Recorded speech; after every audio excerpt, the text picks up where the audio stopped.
Bueno, este, vamos a dar una charla sobre una actualización sobre coronavirus que vengo ya dando hace un mes. Y bueno, en principio empezó como una charla de manejo de la vía aérea y después se fue agregando otros temas de actualización con respecto al coronavirus. Bueno, me presento para los que no me conocen. Yo soy el doctor Mandirola, soy médico del Hospital Belgrano. Soy médico también de otros hospitales, como todos los médicos que trabajamos en varios lugares. Soy director de una carrera de posgrado en la Universidad de Buenos Aires de Medicina Interna. Y bueno, me encargaron que preparara esta charla de actualización sobre coronavirus como parte de la actividad de capacitación que está haciendo el Hospital Belgrano. Y no es exclusivamente para gente del hospital, participan también de otros hospitales. Bueno, hay un lugar donde se pone material y donde eventualmente, si tienen dudas, hay un Google Group que pueden, digamos, hacer consultas, y ahí se sube todo el material que nosotros vamos viendo, que se van repartiendo a través del ministerio y de otras fuentes, y también pueden preguntar sobre esta actividad y se va a subir, digamos, las presentaciones y esta actividad. Esta es la agenda de los temas que vamos a ver, o sea, definición de pandemia, diferencias entre pandemia, epidemia, endemia, cómo evolucionan entre sí, antecedentes de otras pandemias y epidemias en el mundo y en América. Bueno, después un poco qué son los coronavirus, cómo se diagnostican, cómo se toma la muestra, las fases de pandemia de la Organización Mundial de la Salud, qué es el famoso aplanamiento de la curva y qué objetivo se logra, algo que Argentina está haciendo muy bien. Y Em, y después, bueno, algunos conceptos importantes, y después el cuadro clínico, tratamiento, prevención, asepsia del instrumentario y cuidados que tenemos que tener, definición de áreas de riesgo en el hospital, cómo se trasladan pacientes.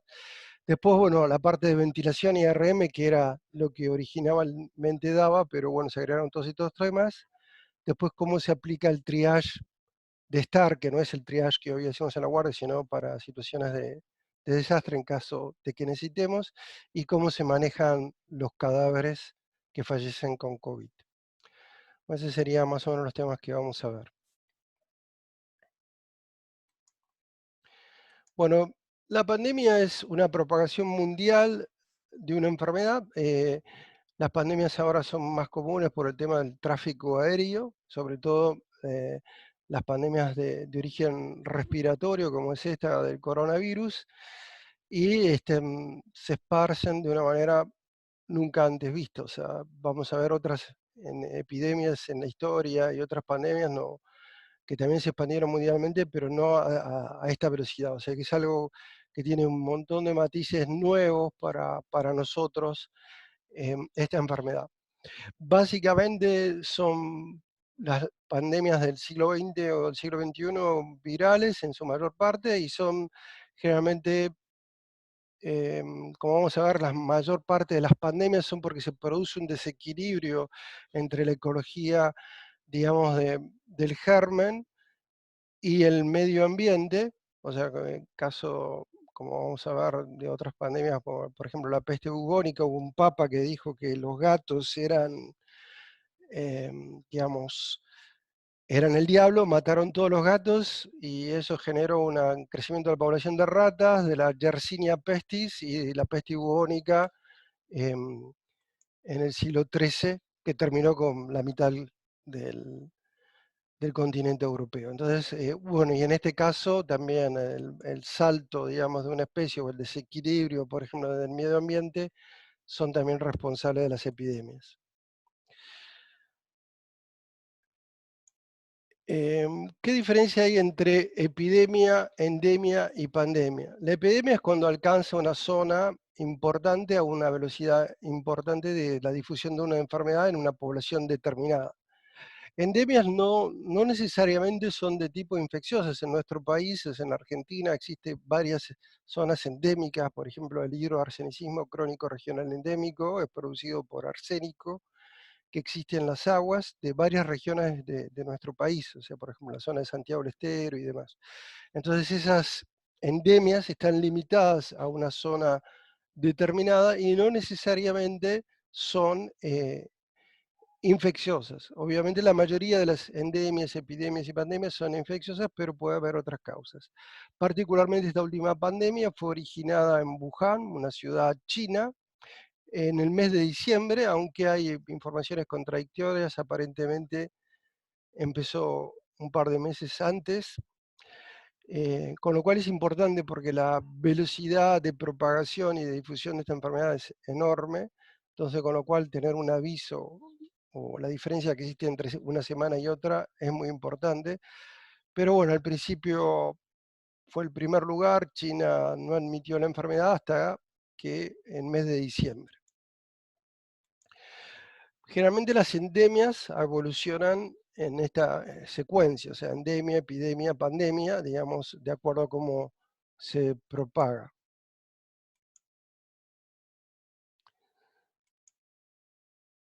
Antecedentes, este es un gráfico del Washington Post que muestra las principales epidemias y endemias de la historia para que tengamos una magnitud de la virulencia, o sea, de la capacidad mortal que tienen los gérmenes y los virus. O sea, creo que se perdió un poquito esa concepción y el mundo no estaba muy preparado para recibir esta epidemia. Pero, por ejemplo, en la peste negra o peste bubónica, que fue en el siglo XIII, mató 200 millones de personas.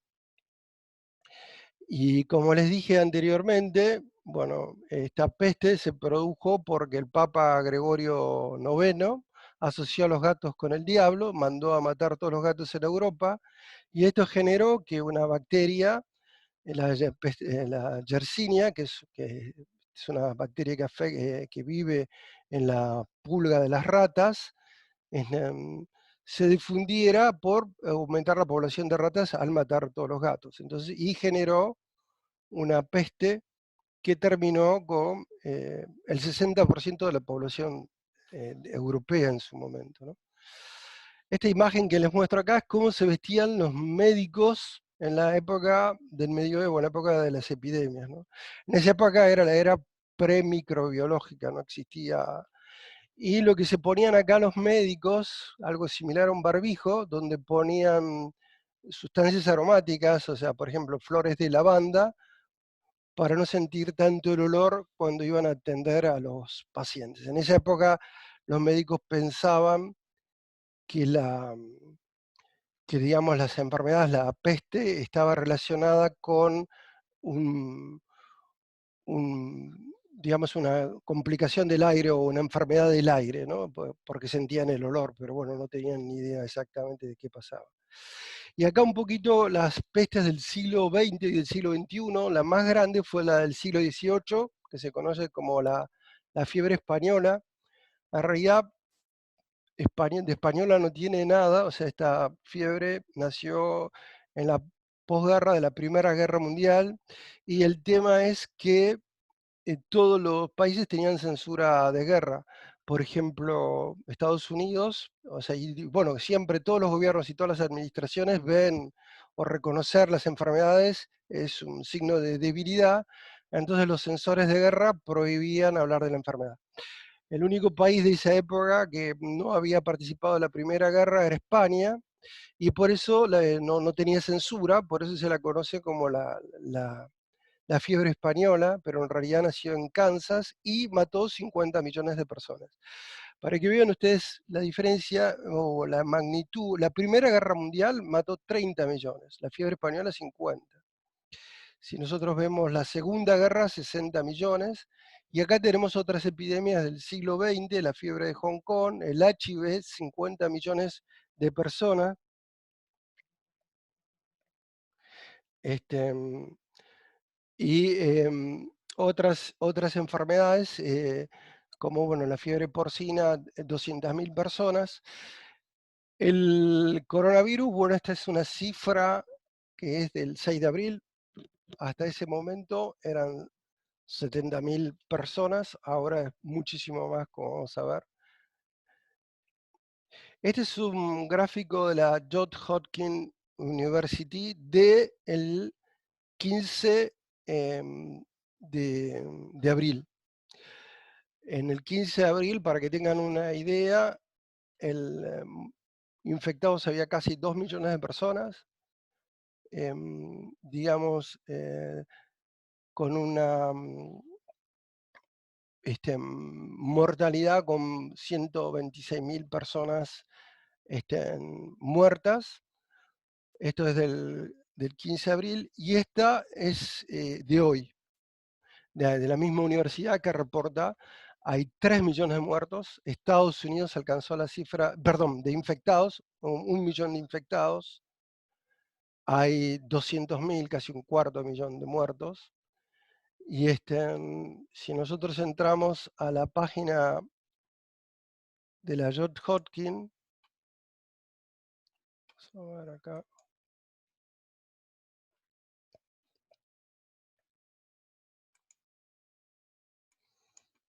Ujú.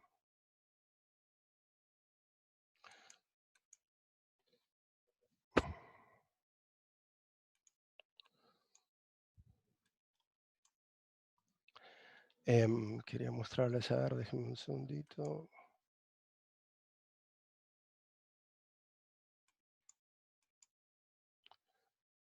Quería mostrarles esta página, a ver.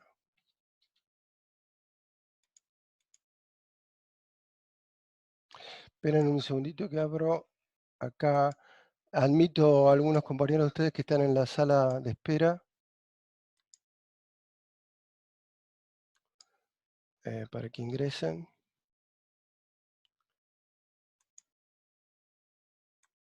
Y acá, espera.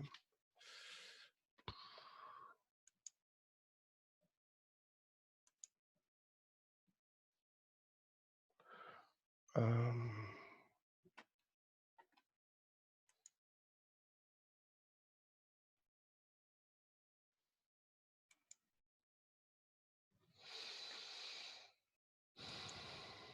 bueno, quería mostrarles, pero en un segundo copio este link acá.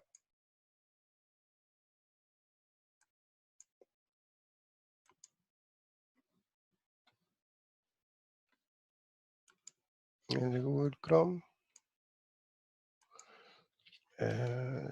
Johns Hopkins University. Ahí está, a ver.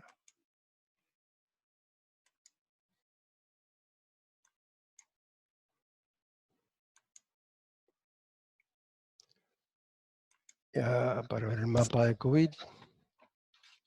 Es importante porque hay muchas páginas de estadísticas en tiempo real y quería analizar con ustedes para que tengan una idea de qué pasa. Está cargando un segundito.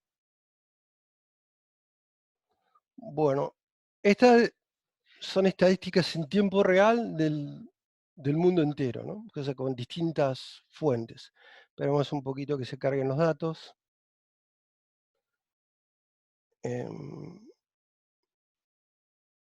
Y esto tiene en cuenta, como ya les dije, 185 países que reportan datos por distintas fuentes.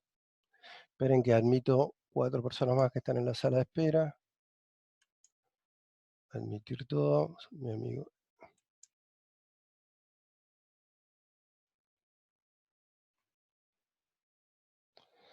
Bueno, y en esta página, como ya les dije, bueno, mientras se cargan los datos, hay Estados Unidos hoy llegó a la cifra de 1 millón de pacientes infectados. Desgraciadamente, bueno, la conexión de internet está muy lenta. No sé si les voy a poder mostrar todo lo que quiero mostrarles. Voy a cerrar algunas cosas para ver si puedo, bueno. Entonces, como ya vimos, hay 3 millones de infectados, 216.000 muertos al momento. Y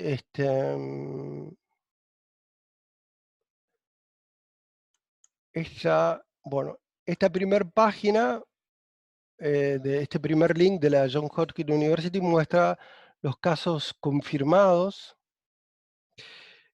cuando termine de cargarlo. Y, y acá los casos fatales. Bueno, estamos viendo los casos fatales. Cliqueando en cada uno me da, digamos, el porcentaje. Por ejemplo, la Argentina hoy en este momento tiene un 4,92% de mortalidad. O sea que hoy en la Argentina la mortalidad por dengue es menor que, em, que es mayor que la del coronavirus, porque tiene una mortalidad mayor del 5%. Pero si vamos a Brasil, la mortalidad es del 6,95%. O sea que va variando la mortalidad en distintas regiones. Por ejemplo, acá el Reino Unido tiene un 13% de mortalidad.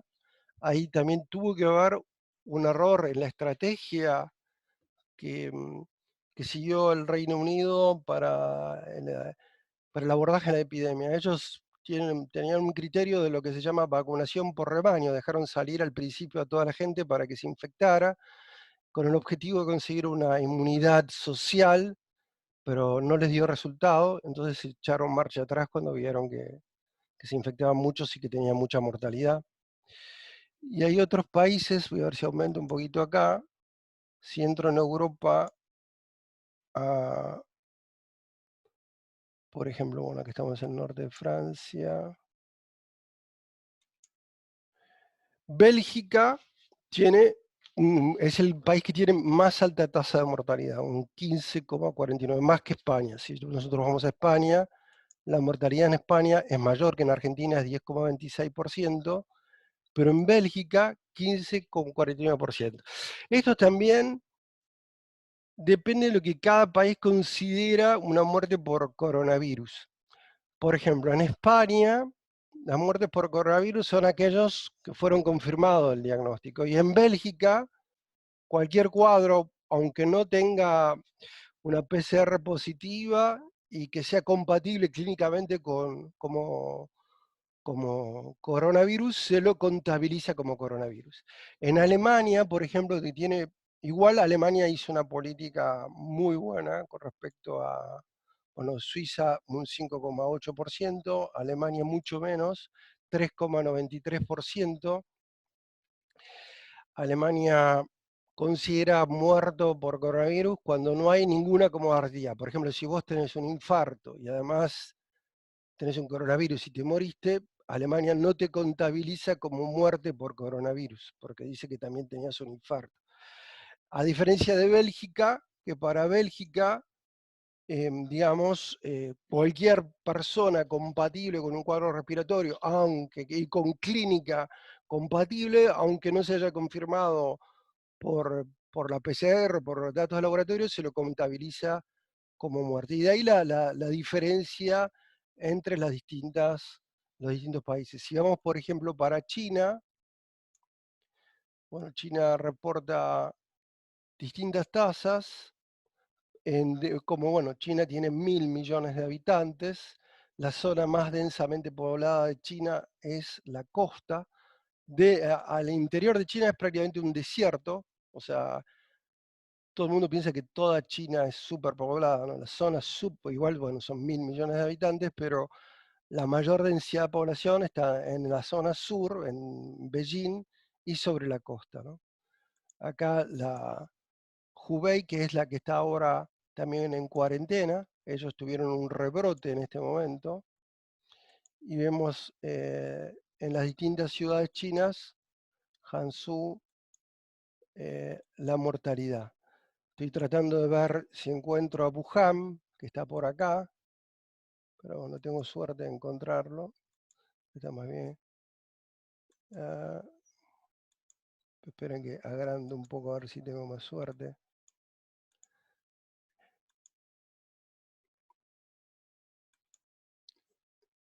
ahí está, Wuhan. Bueno, acá en Wuhan, bueno, China, en este momento, esta es la región de Wuhan, de donde viene todo.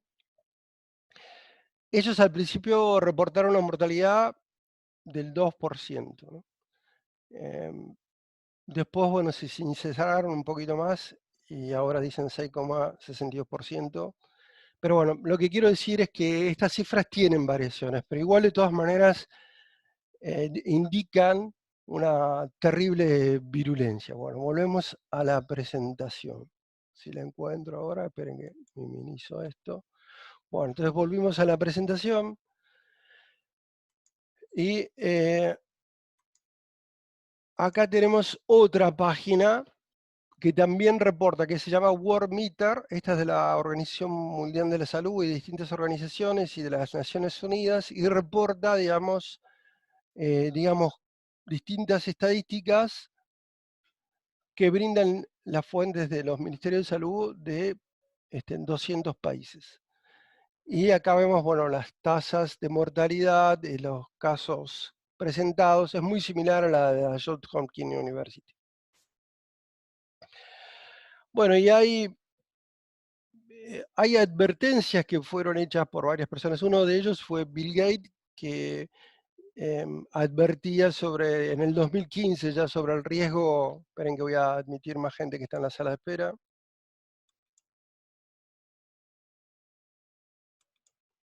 Si van entrando.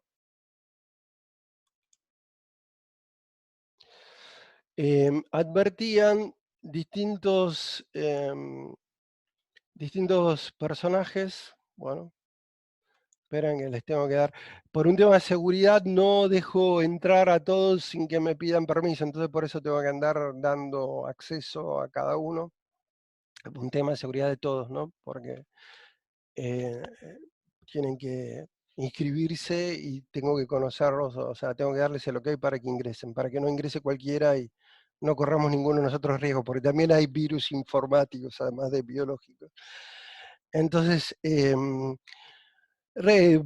también admitían sobre el riesgo, digamos, de esta presentación, y ahí les dejo los links. En cada una de las diapositivas le pongo la fuente de donde obtengo esta información y algunas conferencias que se dieron.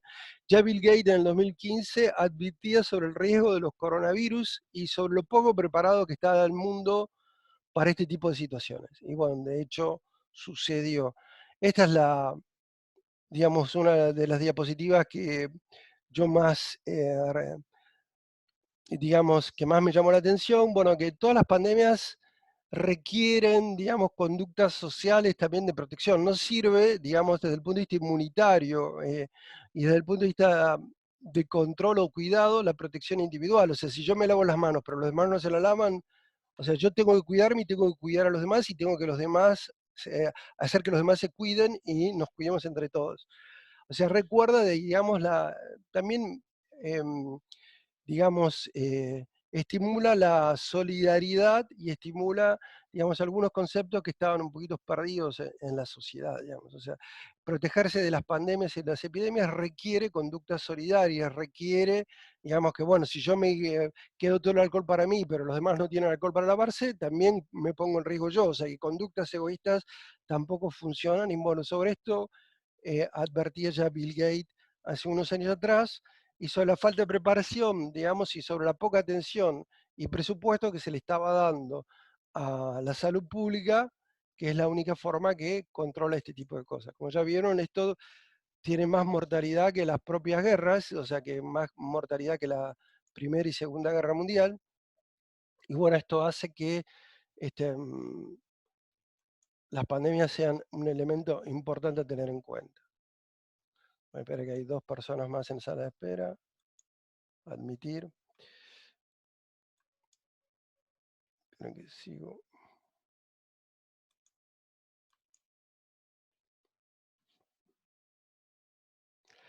Bueno, un poquito hablar del efecto de las epidemias en América. En la época de la conquista, las epidemias fueron absolutamente funcionales a los conquistadores. Para que tengan una idea, la viruela, el sarampión, la tos ferrina, la gripe, todas enfermedades para las cuales los nativos de América no tenían ni la más mínima inmunidad, representaron que en esa época terminaran casi del 80 al 90% de la población en las Américas. O sea, mató muchísima más gente los virus y las bacterias que los ejércitos conquistadores. O sea, para que tengan una idea del efecto devastador que tienen. Acá tienen distintas fuentes, digamos, que avalan, digamos, todo esto que estoy diciendo, si quieren leer un poquito más en detalle. Bueno, durante la década, digamos, y de las epidemias más devastadoras de ahora, del siglo XXI, en las Américas, la más grande fue la del VIH-Sida. Y bueno, tenemos ciertas endemias y epidemias en América, como el Calázar, la enfermedad de Chagas-Massa, que son epidemias, digamos, vigentes. Una de las más grandes que hubo en el siglo XX fue la epidemia de meningitis en el 71. Se conoce poco porque era la época de la dictadura en Brasil. Obviamente todos los gobiernos militares o cuando hay conflictos bélicos o gobiernos militares no se puede hablar de las enfermedades. O sea, es una característica común.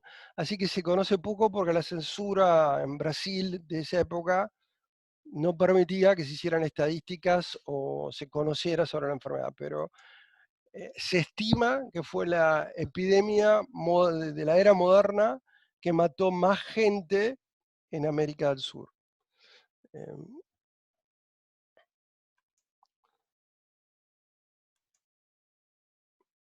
Bueno, y en Argentina, en el siglo XXI, tuvimos varias epidemias. En el 2009, la gripe A, que es por un virus influenza A del grupo H1N1, del mismo virus que fue la fiebre española, que mató 50 millones de personas. En la Argentina no tuvo tanta virulencia, porque tiene más o menos 19.000 víctimas fatales, pero bueno, en la Argentina, en América, ¿no? En Argentina solo 626. Por suerte el virus se atenuó cuando llegó a Argentina. Pero bueno, en América representaron 19.000 muertes, o sea, estamos hablando de América del Norte, Centroamérica y del Sur. Este, pero bueno, por suerte cuando llegó a la zona argentina no tuvo tanta virulencia. Otras epidemias del siglo XIX y del siglo XX, bueno, la fiebre amarilla, que representó 14.000 muertos en la Argentina, y la epidemia de polio en el 56, digamos que antes de que se vacunara con la vacuna Sabin y con la vacuna Salk, también representó más de, no tanta mortalidad, pero muchos casos con invalidez y demás, o sea, más de 6.500 infectados. ¿Qué son los coronavirus? Básicamente son virus ARN de la familia de los coronavirus. Es un grupo grande de virus que son, del cual fueron responsables del brote de la ciudad de Wuhan. Pero hay otros antecedentes también bastante importantes con coronavirus, como la enfermedad del SARS y del MERS. Tienen la característica que transmutan de especies salvajes al humano y en general no lo hacen en forma directa. Por ejemplo, el MERS pasó de un murciélago al camello y del camello al humano. Generalmente transmutan a través de otros animales, pero se producen cuando hay desequilibrios, digamos, ecológicos. Algunos, por ejemplo, vinculan un mercado de mariscos con este virus en la ciudad de Wuhan. Hay también otras teorías sobre el origen real y también se vinculan laboratorios de investigación virológica, también de la misma ciudad, pero bueno, todavía no está probado efectivamente el origen. Se sabe que es de una especie de un murciélago que existe, que este virus está en un murciélago que existe en cavernas en la ciudad de Wuhan, pero todavía no se sabe con exactitud cuál fue el animal puente, o sea, con el cual transmutó hacia el humano, ¿no? Bueno, esta es la estructura del virus. El virus es un virus ARN, como ya les dije, que tiene espículas, que son estas agujas, que son proteínas, y una capa de grasa. Esa es toda la estructura. O sea, como todo virus ARN requiere infectarse, requiere una transcriptasa inversa y reproducirse dentro de las células infectadas, que pueden ser bacterias. De hecho, se está investigando algunas bacterias que pueden ser difusoras de este virus. Pero lo cierto es que todos los virus ARN requieren, digamos, para reproducirse e infectar, estar dentro de otra célula, que puede ser bacteriana o humana, ¿no? Este virus se desintegra relativamente fácil, no es una estructura demasiado estable, o sea, por eso requiere para vivir y estar dentro de otro organismo o de una bacteria o de un animal que puede o no generar enfermedad. Por eso está el tema de los portadores sanos. O sea, por ejemplo, los murciélagos no padecen el COVID-19, o sea, tienen el virus, pero lo transmiten, pero no la enfermedad. Este virus dura un determinado tiempo en distintas superficies, sobre el papel 3 horas, sobre el cartón un día, sobre la ropa puede estar 2 días, en los plásticos puede durar 4 días, en los metales un poco más, 4 días, mesas, o sea.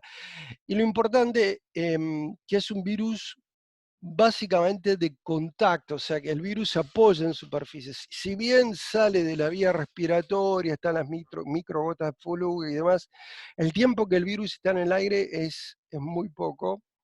Es un virus que decanta y sí está bastante tiempo, bastantes horas, incluso días, en superficies como, por ejemplo, picaportes, teclas de encendido de la luz, mesas, que es donde la gente toca y después se lo lleva a la cara y se contagia. O sea, esa es la principal vía de contagio y la principal vía para evitar la transmisión de la enfermedad es lavándose las manos. O sea, si bien obviamente el barbijo protege y demás, no es la principal vía de contagio.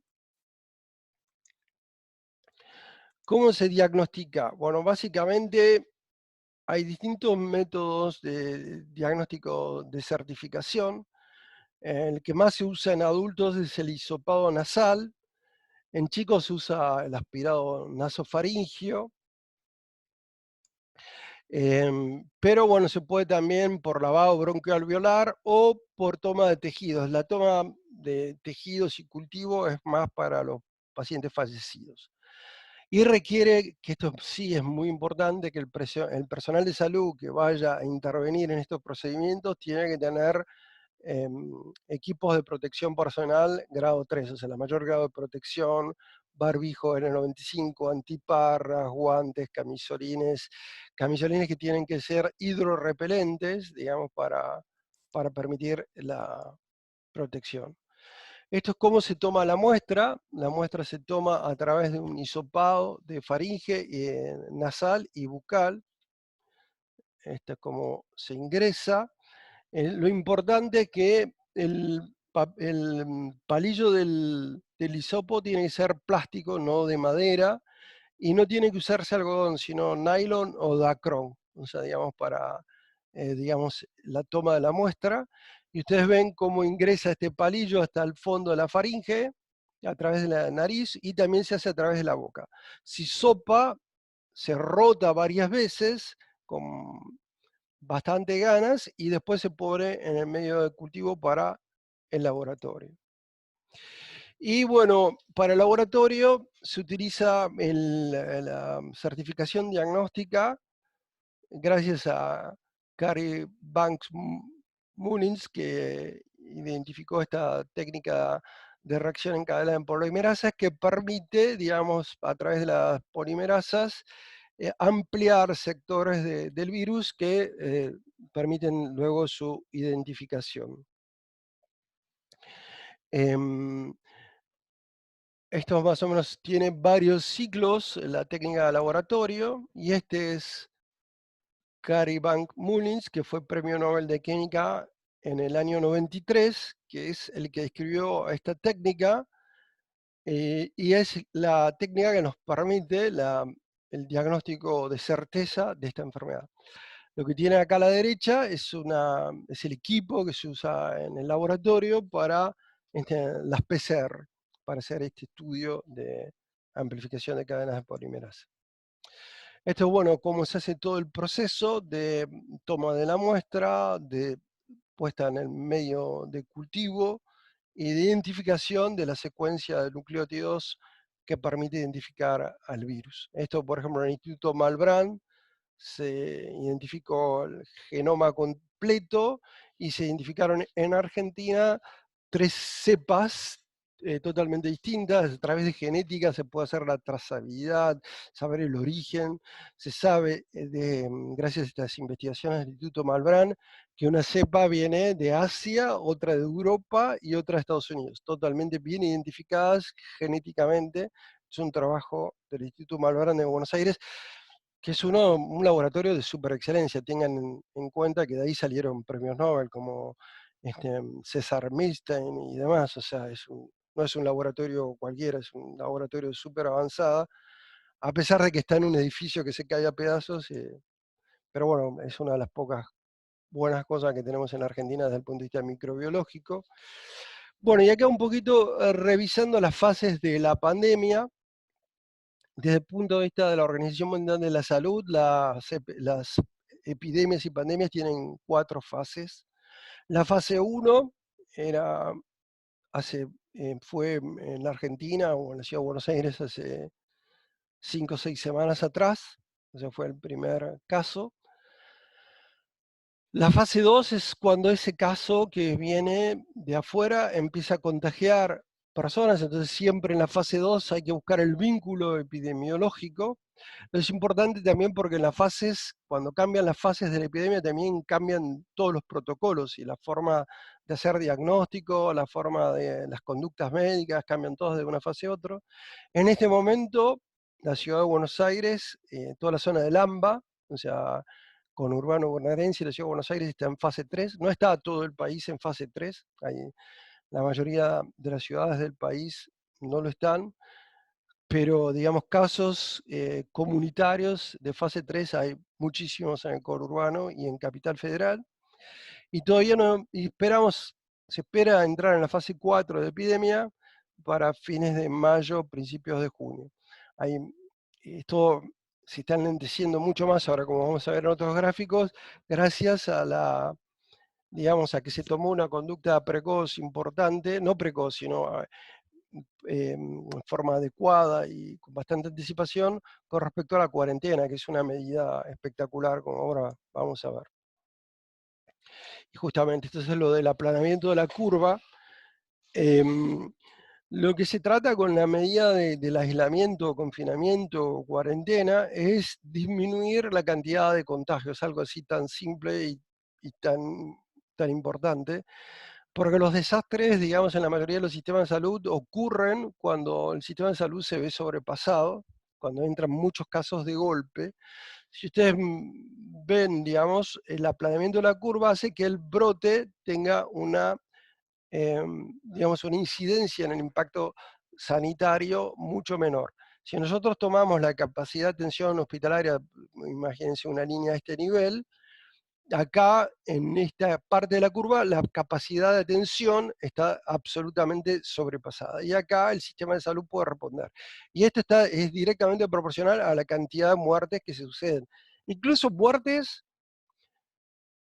que se suceden por otras causas, porque si el paciente llega con un infarto de miocardio, aunque no sea con un coronavirus, y el sistema de salud está sobresaturado, no va a poder ser atendido, ¿no? Y este es un cuadro comparativo entre España y Argentina. Em, Básicamente porque España y Argentina tienen casi la misma población. España tiene 46 millones, Argentina alrededor de 44 millones. Y acá, entre España, el caso uno de España fue el 31 de enero. Y el caso uno de Argentina fue el, el 3 de marzo. O sea, hablamos de 2 meses de diferencia. Y bueno, acá vemos comparativo, digamos, la cantidad de contagios y la cantidad de casos por coronavirus entre España y Argentina. Digamos, acá se comparan, bueno, caso uno, caso 19 casos.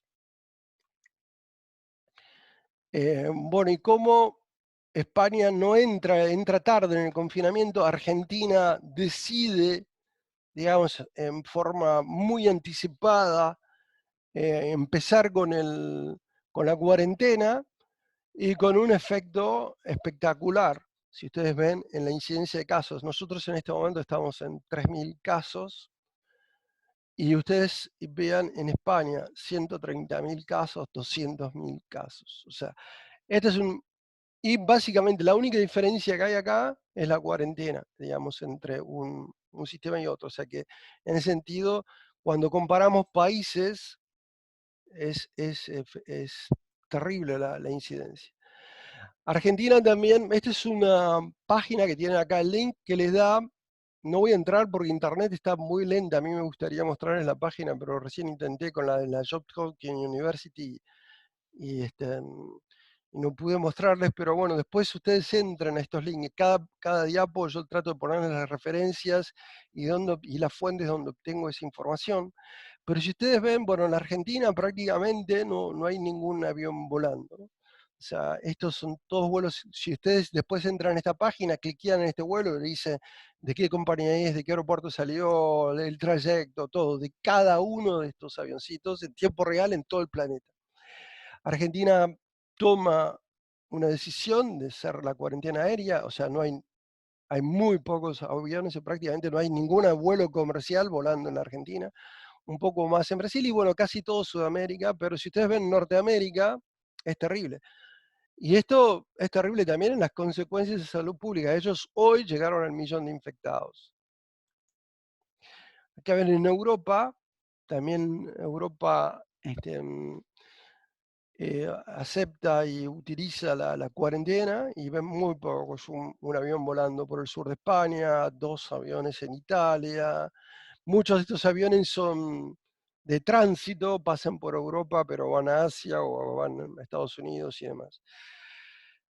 Y estas consecuencias son muy importantes porque si ustedes ven en Estados Unidos, bueno, no, no respetar este tipo de cuarentena o no tomar la cuarentena en serio lleva a que la cantidad de muertes y la cantidad de infectados sea muy alta. Y entonces por eso es importante también estas cosas. Bueno, conceptos importantes, básicamente es una enfermedad que varía en los síntomas, pero me refiero a la descripción. Tengan ustedes que es una enfermedad que se describió hace solo 5 meses atrás en el mundo, y hay muy poca evidencia y todos los días aparecen temas nuevos, pero bueno, una de las características principales es fiebre mayor de 38 grados y un cuadro de tipo respiratorio con tos, fiebre súbita y un agravamiento del cuadro respiratorio, pero también afecta, como vamos a ver, otros lugares. Hay, bueno, relativos a esta enfermedad y sobre todo a la cuarentena, un montón de otros problemas importantes asociados a atender. Sobre todo en la Argentina, el tema de la violencia de género, la violencia doméstica contra las mujeres y los chicos, es terrible lo que ha aumentado y muchas organizaciones de defensa de los derechos de los chicos y las mujeres alertan sobre esto, es un problema gravísimo, tener que convivir con un violento golpeador, para las mujeres encerradas sin posibilidad de defenderse. Otras pandemias concomitantes, en este momento el dengue tiene una tasa de mortalidad en Argentina mayor que el coronavirus, o sea, es una enfermedad que tenemos que atender, tenemos que cuidar, tiene síntomas parecidos, o sea, hipertermia los dos, bueno, obviamente el dengue no produce un cuadro respiratorio, pero bueno, tiene fiebre alta, tiene dolores musculares, que también tiene el otro. Y también cuadros psicológicos relacionados con el encierro, el miedo a la enfermedad, eh, bueno, relaciones entre los familiares y los enfermos, o sea, tengan ustedes en cuenta que, por ejemplo, en terapia intensiva, un paciente con coronavirus no puede ser visitado por la familia, incluso no se deja despedir a los muertos. Después vamos a ver cómo es el protocolo del tratamiento de los fallecidos. Y obviamente un terrible problema económico, hay un montón de actividades que están realmente muy comprometidas en la economía, por ejemplo, el turismo, espectáculos deportivos, o sea, toda la gente que vive de esas actividades, conciertos y demás. Bueno, por ejemplo, mi hija mayor es música, tiene una orquesta de tango y su actividad se ve muy comprometida, se tiene que limitar a las clases por internet, por Zoom, por ese tipo de cosas. La economía se ve muy comprometida y bueno, se está viendo cómo compatibilizar, pero también es cierto que si la gente muere, también va a afectar la economía, o sea que hay que buscar el equilibrio entre la salud y la parte económica, ¿no? El concepto de caso probable también va variando de acuerdo a la etapa de la pandemia en la cual estamos. En este momento no hace falta demostrar el nexo epidemiológico porque tenemos circulación del virus, con lo cual existe, digamos, a través de la sintomatología. En cambio, en la fase 2 sí era importante determinar el nexo epidemiológico.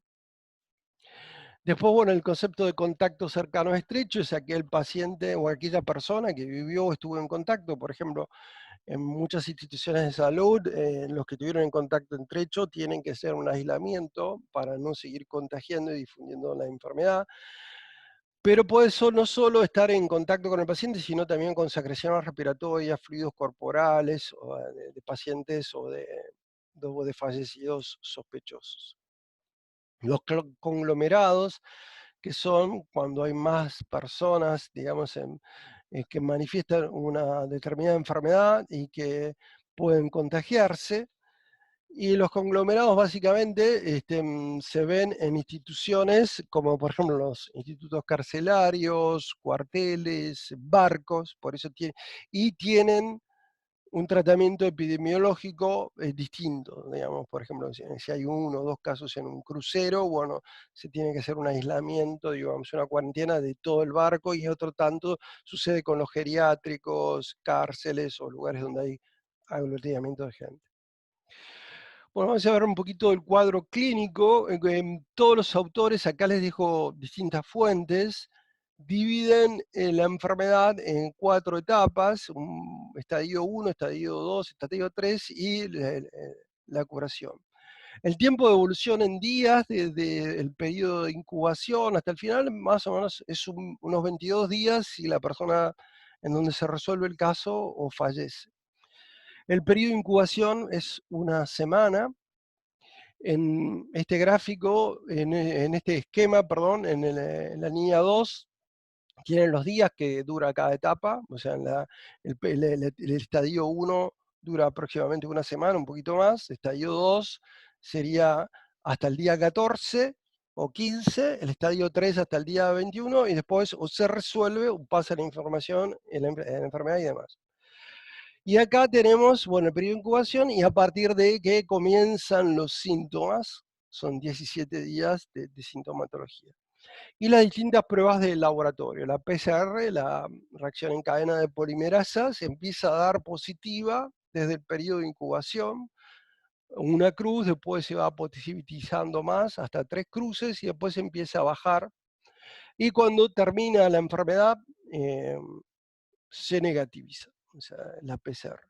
Y después tenemos las inmunoglobulinas, inmunoglobulina M da negativo, empieza a dar positivo a partir del tercer o cuarto día de los síntomas, o sea, ya cuando está terminando o la primera semana de la enfermedad, o sea que si ustedes piden una inmunoglobulina M acá va a darles negativa. Y después, bueno, sube con 2 cruces a partir del 10.º día, 3 cruces a partir del día 14 y después va bajando hasta negativizar.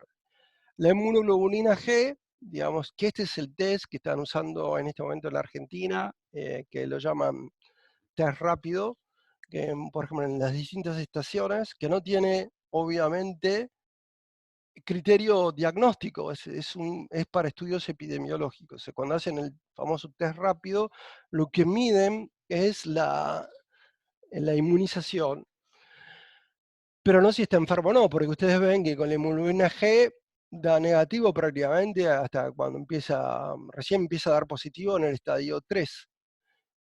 Pero persiste positivo en el tiempo, o sea, incluso es la que guarda la inmunidad, digamos. Un marcador muy precoz y muy sensible son los linfocitos, o sea, linfocitos menor a 1200 es muy característico, es un marcador importante y una alerta muy precoz de la enfermedad. Cuanto más bajos están los linfocitos, es más grave el pronóstico, de acuerdo a lo que reportan las diferentes series clínicas. La velocidad de sedimentación globular está aumentada. Bueno, los leucocitos en general pueden estar normales o levemente aumentados, pero suelen estar normales. Las plaquetas al principio suelen estar normales, pero después hay una fase de coagulación intravascular diseminada si el paciente se agrava, donde hay agregación plaquetaria y consumo de factores, y es por eso, bueno, por ejemplo, acá queda el dímero D aumentado. Y otros marcadores importantes, la láctico deshidrogenasa, tengan ustedes en cuenta que esta es una enfermedad con asiento en el pulmón, eh, suele estar presente en forma muy precoz, la UAT y los linfocitos y la láctico deshidrogenasa son marcadores muy sensibles, pero pocos específicos. O sea, la láctico deshidrogenasa obviamente puede aumentar por un infarto de miocardio, por un montón de cosas, pero bueno, son muy sensibles, o sea, siempre están presentes aumentadas, y estos linfocitos menores a 2200 siempre están presentes en todos los casos reportados hasta ahora en la clínica y en las publicaciones de coronavirus. Bueno, desde el punto de vista de imágenes, la radiografía de tórax puede dar normal hasta el 50% de los casos en la fase inicial. En los casos donde se ven imágenes, da un patrón típico de infiltrado intersticial, una ocupación que se conoce como vidrio esmerilado, digamos, las imágenes que se ven en la placa. Pero en general suele ser alrededor del 50% de las placas podemos esperar una placa normal. En el 75%, digamos, de las anormales puede haber neumonía bilateral y en el 25% unilateral. La tomografía computada de tórax es mucho más sensible en las fases iniciales, o sea, nosotros podemos tener una placa de tórax normal y una tomografía que muestra infiltrados, sobre todo intersticiales. Y, esperen que acepto a una persona, ahí está, bueno, y da también derrames subpleurales, patrón mixto reticular y afección de los lóbulos y consolidaciones periféricas y subpleurales, derrame y demás. Todas estas imágenes suelen verse en la tomografía computada.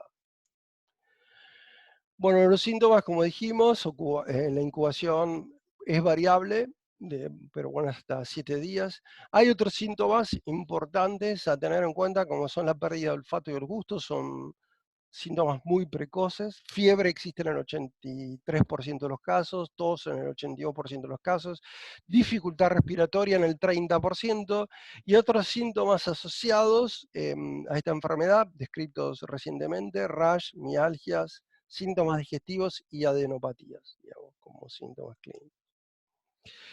Y acá algunas teorías, digamos, que están, o hipótesis, que es bueno que en realidad el COVID-19 es una enfermedad que ataca más las cadenas de la hemoglobina y el transporte de oxígeno más que la parte respiratoria. Pero todavía esto está en fases de investigación y no hay suficiente evidencia, aunque hay estudios de drogas que podrían actuar a este nivel, como por ejemplo la hidroxicloroquina.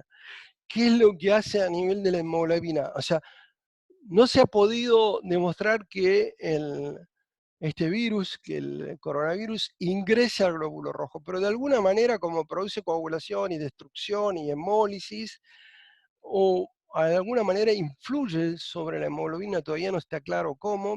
Estos modelos de simulación son modelos, ni siquiera son modelos in vitro, son modelos computacionales. Y acá les dejo los artículos y distintas fuentes que mencionan este artículo. Y esto competiría a nivel del hemo, atacaría las cadenas. Ustedes saben que la hemoglobina tiene por un lado una globina, una proteína y un grupo hemo, en donde tiene el hierro, que es el hierro, es el que transporta el oxígeno. Aparentemente estaría afectado a ese nivel y este virus, coronavirus, competiría, digamos, con el hierro por fijar el oxígeno y según estos autores de estos trabajos, es lo que generaría el desastre pulmonar y no al revés. Son todavía, digamos, trabajos que no hay suficiente evidencia clínica, pero bueno, hay bastante sospecha de hipótesis que hablan en este sentido. Otro tema es la encefalitis. Hay muchos casos reportados de que generan encefalitis por coronavirus y que produce muchos cuadros neurológicos. Y acá les dejo los artículos para que ustedes vean, digamos, sobre estos temas. Y este es un cuadro del doctor Gustavo Aguirre, que de Perú, que creo que está en México, que junto con el doctor Miró de España, ellos arman este cuadro, donde ponen un poquito todo lo que son las etapas desde el punto de vista clínico. Entonces hay un periodo asintomático, en donde, bueno, acá este cuadro dice, bueno, en dónde sería el lugar de atención. Por ejemplo, en el caso asintomático tiene que ser aislado en domicilio con control médico, sería esta parte de acá que ustedes están viendo. Em, a partir de un cuadro leve, o sea, sin factor de riesgo, aislamiento con control de salud. Estos criterios también varían de acuerdo a la etapa de la pandemia. Dice los signos de hallazgos, o sea, por ejemplo, acá en los casos leves es la frecuencia respiratoria, la saturación de oxígeno menos al 92%, la PO2 menos el 62%, em, infiltrados en vidrio esmerilado, puede haber edema de pulmón, tiene todo, digamos, es un gráfico, está bueno porque resume un montón de trabajos con bastante evidencia clínica y nos permite, digamos, tener una idea de lo que vimos anteriormente acá arriba, de cómo está la serología en cada una de las etapas, que es lo que le presenté anteriormente. Cierran los micrófonos, por favor. Em, y bueno, y los cuadros severos, en donde ya hablábamos que se presenta el síndrome del SAR severo, con coagulación intravascular diseminada. Este cuadro crítico representa un porcentaje muy chico de pacientes, entre un 3 y el 5% de los enfermos evolucionan en esta forma crítica, ¿no? Las formas graves son un poquito más, del 5 al 7%, pero pueden sobrevivir. Los casos moderados representan el 15-18% y la mayor parte de los casos son leves, alrededor de entre leves y asintomáticos está casi el 60-70% de los casos. O sea, que la mayoría de los infectados por coronavirus suelen cursarse, suelen ser benévolos. Pero bueno, obviamente que hay casos fatales. Desgraciadamente una compañera nuestra que fue enfermera del Hospital Belgrano y que después se recibió de médica, Elena Roja, falleció en Escobar. O sea, ella fue enfermera de nuestro hospital, pero no trabajó como médica en nuestro hospital, si bien después se recibió de médica, y falleció en una clínica de Escobar por coronavirus, contagiándose mientras estaba trabajando. O sea que obviamente hay casos graves, pero representan entre el 3 y el 5%, y como ya vimos antes, por lo menos en Argentina, la mortalidad, de acuerdo a cómo nosotros la medimos, no es mayor o es incluso menor que el dengue. Así que, bueno, con respecto al tratamiento, hay medidas que obviamente tienen que ver con el manejo de la vía respiratoria, en el soporte de oxígeno, Los cuadros subyacentes, puede haber neumonías bacterianas asociadas que hay que tratar y hay que diagnosticar. Y básicamente, bueno, es muy amplio en la gama de cuadros clínicos que se pueden presentar, desde medidas de soporte a medidas más complejas que pueden terminar en asistencia mecánica respiratoria. Con respecto a los antivirales, está muy discutido qué antivirales sirven, no hay una evidencia clínica de cuáles se pueden usar. Hay obviamente autores que hablan de distintos tratamientos, pero todavía no está. Pero sí, por ejemplo, el oseltamivir está indicado, por ejemplo, en las embarazadas y en los cuadros de alta vulnerabilidad, como inmunosuprimidos y demás. Así que en esto sí hay varios autores que se pusieron de acuerdo y muestran que este antiviral tendría muy buenos efectos en estos subgrupos de riesgo, ¿no? Bueno, y hay otros estudios que muestran, digamos, que todos los antivirales que son efectivos para la gripe A podrían tener eh, cierta eficacia, como el Tamiflu, el Zanamivir y demás. El tratamiento es efectivo si se administra en forma precoz, dentro de las primeras 48 horas de inicio de los síntomas, pero como ya les digo, no hay mucha evidencia clínica, digamos, sólida sobre esto porque todavía no hay muchos casos publicados, ¿no? El manejo clínico básicamente es las medidas de soporte, según la gravedad. No está indicado el uso de antibióticos en forma profiláctica. Se pueden usar obviamente antibióticos desde ya si hay neumonías bacterianas asociadas, que obviamente, como produce una gran inflamación y destrucción del parénquima pulmonar, se puede agregar un neumococo u otra. Por eso es importante también estar vacunado. O otras virosis. Por eso es importante tener las vacunas contra la gripe y la neumonía. Obviamente no los va a proteger contra el coronavirus, pero sí de una neumonía asociada por neumococo. Bueno, los antipiréticos, hay que evitar los salicilatos, por lo que ya les dije, porque también produce un cuadro de trombofilia. Y evitar el uso, digamos, de esteroides. Bueno, esto hay contradicciones entre las diferentes fuentes, para cuando los que hablan de tormenta de citoquinas dicen que sí hay que usar, los otros dicen que no.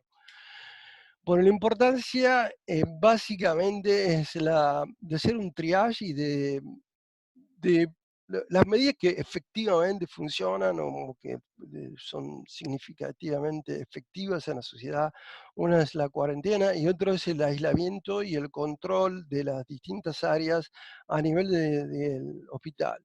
Identificar los cuadros graves a través de un triage, identificar los cuadros respiratorios, definir áreas en el hospital, de áreas limpias, áreas sucias, áreas de riesgo, o sea, no mezclar todo porque tiene una alta complejidad. En el Hospital Belgrano, donde nosotros trabajamos, se está definiendo ese esquema con resultados bastante buenos. Y básicamente las medidas que tienen que ver con la prevención, controlar obviamente las poblaciones de riesgo, los adultos mayores, evitar que se contagien, digamos, por distintas vías, usar el barbijo, digamos, a nivel poblacional. Esto fue variando de acuerdo también a la fase de la epidemia. Hoy es obligatorio usarlo, por lo menos en capital y el conurbano, pero bueno, ya está definido para usarlo en todo el país, pero obviamente mucho más en los centros urbanos. Tratar de evitar, si es posible, el transporte público o las aglomeraciones y demás. Obviamente, el control y supervisión e higiene de manos, que nosotros tenemos que hacer absolutamente a conciencia. El monitoreo y asepsia de abastecimiento de los insumos médicos es fundamental. Los criterios de desinfección y el conocimiento claro de cómo actúan los distintos antisépticos es importantísimo. Muchas cosas que nosotros no tenemos en cuenta o no tenemos con mucha precisión, por ejemplo, un tensiómetro, un manguito, un esfingomanómetro en general, no es algo que se les preste demasiada atención desde el punto de vista microbiológico, pero hoy hay que tener muchísimo cuidado con los estetoscopios, termómetros y todo el instrumental que se considera de bajo riesgo de infecciones en el ámbito hospitalario, pero que en este momento son peligrosísimos. El cuidado de las vías y de los procedimientos, Y obviamente muchísimo cuidado con los elementos con punzocortantes. Los sectores que tienen cuidados o las instituciones que tienen esto muy protocolizado tienen bajas tasas de riesgo de contagio del personal que trabaja en esas instituciones. Un poquito en honor a este médico húngaro que lo metieron en un manicomio por decir que el protocolizado lavado de manos disminuía las muertes. Estamos hablando del año 1800. En esa época no había mucho conocimiento de la bacteriología, pero vio que muchas enfermedades como la fiebre puerpebral y otras enfermedades relacionadas con el embarazo y el parto disminuían notablemente cuando los médicos se lavaban las manos. Obviamente esto no fue bien visto por muchos colegas y decidieron encerrarlo en un manicomio. Por eso acá tienen la historia al que le interese del doctor y más Semmelweis, que era un médico húngaro que bueno, advirtió sobre este proceso. Bueno, el lavado de manos es muy importante, tenemos que despojarnos de pulseras, relojes, en realidad no tendrían que haber relojes, no tendría que haber anillos, hay que hacerlo en forma cuidadosa y con buena técnica y con jabón. El jabón destruye la capa de grasa que habíamos visto, bueno, al principio en algunas diapositivas que les pasé y desarma toda la estructura viral, o sea, que está cohesionada, las proteínas y el ARN están todas cohesionadas por una capa de grasa que la destruye el jabón, la destruye también el alcohol al 70% y la destruye el agua lavandina, 20 centímetros cúbicos en un litro de agua. La técnica de lavado de manos, como ya dije, es importante cuidar el estado de la piel, tener la piel intacta, eventualmente hidratar la piel con cremas hidratantes, evitar que tengamos grietas, tener las uñas siempre bien cortadas, sin esmalte, y libre de accesorios, como ya le dije, anillos, pulseras y ese tipo de cosas. Es fundamental. También hacer auditoría del lavado de manos. O sea, a través de la luz ultravioleta nosotros podemos ver si se lavaron las manos correctamente o no, cada tanto hacer una auditoría y un control a ver si el personal de salud o la gente que está circulando en un hospital, incluso familiares y demás, están haciendo el proceso. Entonces tiene que haber como una auditoría y un control cada tanto, ver que se estén lavando las manos correctamente. Bueno, estas son las recomendaciones de la técnica de lavado de manos de acuerdo a la Organización Mundial de la Salud. Es una técnica que se realiza en 11 pasos, que tiene cuidado también en la forma de cerrar las canillas y demás para poder garantizar que las manos queden limpias. Es importante que la superficie más contaminada de las manos son las palmas, por lo tanto las palmas es donde tenemos que dar más acción, y la otra parte es el pulgar. Acá en la diapo 6 tienen cómo limpiarse y el purgar. Esta técnica hay que hacerla 2 veces y con todos estos pasos, no saltearse ningún paso para tener un lavado de manos correcto, y esto es lo que nos va a proteger nuestra vida y de las personas que atendamos o de nuestros familiares. Bueno, otro tema, como ya les dije, es importante la asepsia del instrumental, termómetros, tensiómetros, oxímetros, glucómetros, los elementos que habitualmente no se controlan demasiado porque se los considera bajamente contaminantes, se deben tener, yo diría siempre, pero bueno, ahora en una pandemia, muchísimo más cuidado para monitorizar y controlar. Obviamente el objetivo es prevenir las infecciones por microorganismos mediante los elementos como termómetros que tienen que estar adecuadamente guardados, limpios y secos y desinfectados. Hay muchos procedimientos que se hacen en forma incorrecta, yo muchas veces veo, ahora no tanto, pero bueno, en muchos office de enfermería veo termómetros sumergidos en frascos en alcohol. Recuerden ustedes que el alcohol es bactericida por fricción y desecación, o sea, cuando el alcohol pasa de estado líquido a gaseoso es ahí donde mata los gérmenes, y no por inmersión. Entonces, si ustedes tienen un termómetro sumergido en alcohol, no se desinfectó.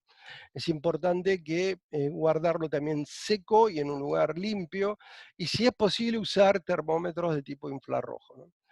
El instrumental médico se divide de acuerdo a su riesgo de contaminación en 3 categorías. Los críticos son el instrumental de quirófano. Ese no le veo riesgo particular en una pandemia porque están muy protocolizados los procedimientos de esterilización en el área quirúrgica, tienen doble testigo, tienen una forma de embalaje y muy protocolizados. Y la mayoría de las instituciones médicas, tanto públicas como privadas, de distintos países, siguen estos protocolos en forma muy estricta. Los semicríticos son instrumentales como, por ejemplo, endoscopio, fibrocolonoscopios, o sea, broncoscopios y demás. Se los considera semicríticos, pero también tienen un protocolo de limpieza y esterilización bastante estricto. Y los no críticos, que son todos estos elementos como muletas, mesas, tensiómetros y estetoscopios, se los considera de bajo riesgo para producir infecciones, pero son para mí los más peligrosos en las pandemias, porque nadie tiene cuidado del lavado de su estetoscopio, de la linterna con la que está revisando la boca de un paciente y demás, y son elementos de propagación y de alto riesgo tanto para el personal de salud como para los pacientes. Por lo tanto, ahí vamos a, si es posible, obviamente mantenerlos limpios y limpiarlos antes y después de atender cada paciente. Si es posible, usar termómetros como estos que tenemos acá, infrarrojo láser, que le permiten medir la temperatura del paciente sin tocarlo, a diferencia de este.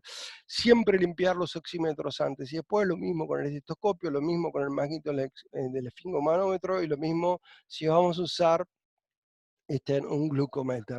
Todos estos elementos tenemos que limpiarnos con lavandina y alcohol antes y después de este, mm, atender cada paciente. Esto deberíamos hacerlo siempre, nunca lo hacemos. Y bueno, acá me falta la linterna del médico. Muchos médicos utilizan el celular para mirar la garganta de sus pacientes. Eso es peligrosísimo. Siempre es peligroso porque después el médico se lleva ese celular a la boca para hablar y demás, pero es muchísimo más peligroso, así como algunos elementos que normalmente se permiten en el hospital, como el tema del mate en la Argentina y demás.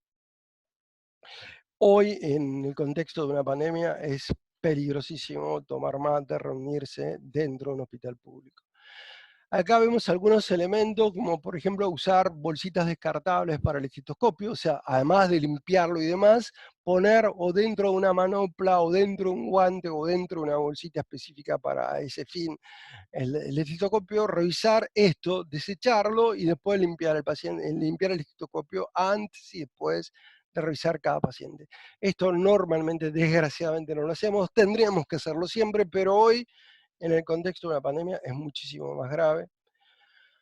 Otro tema es la técnica de puesta de guantes o no. Cuando hacemos procedimientos de alto riesgo, como la toma, por ejemplo, de una muestra de nasofaringia para cultivo, para PCR, necesitamos ponernos camisolín, guantes y demás.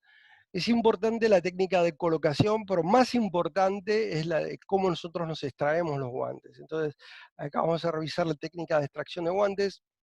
O sea, la mano hábil, pinza la mano no hábil, saca desde la parte exterior sin tocar la parte interior.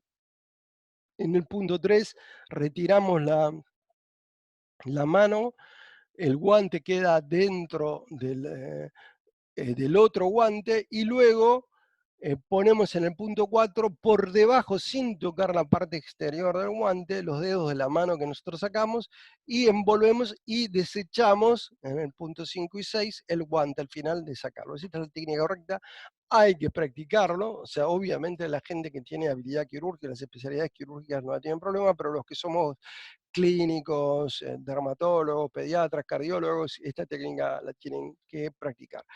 Yo veo muchos errores, o sea que se ponen guantes y usan el guante permanentemente, eso es peligrosísimo, el guante se tiene que poner cuando se va a hacer el procedimiento, después sacar, estar con el guante permanentemente, tocar picaportes con los guantes, toquetear todo con los guantes puestos es muy peligroso. El guante se tiene que poner cuando vamos a revisar al paciente o cuando vamos a hacer el procedimiento y se saca.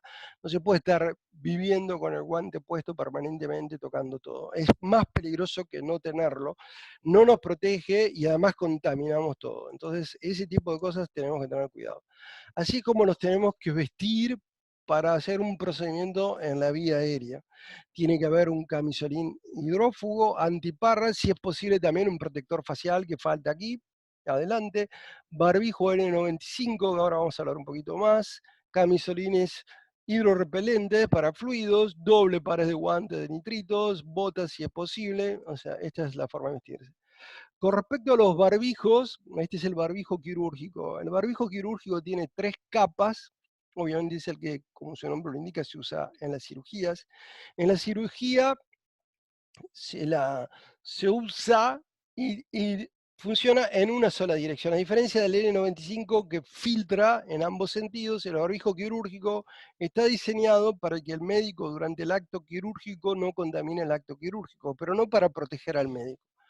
Nosotros podemos usarlo al revés para proteger al médico. O sea, digamos, si nosotros nos consideramos sanos, si nosotros nos consideramos enfermos, debemos usar el barbijo quirúrgico tal cual como se usa en el quirófano, ¿no? Con la parte de color hacia afuera.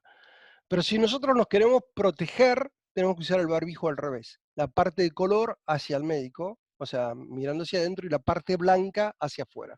De esta manera, filtra, digamos, hacia lo que...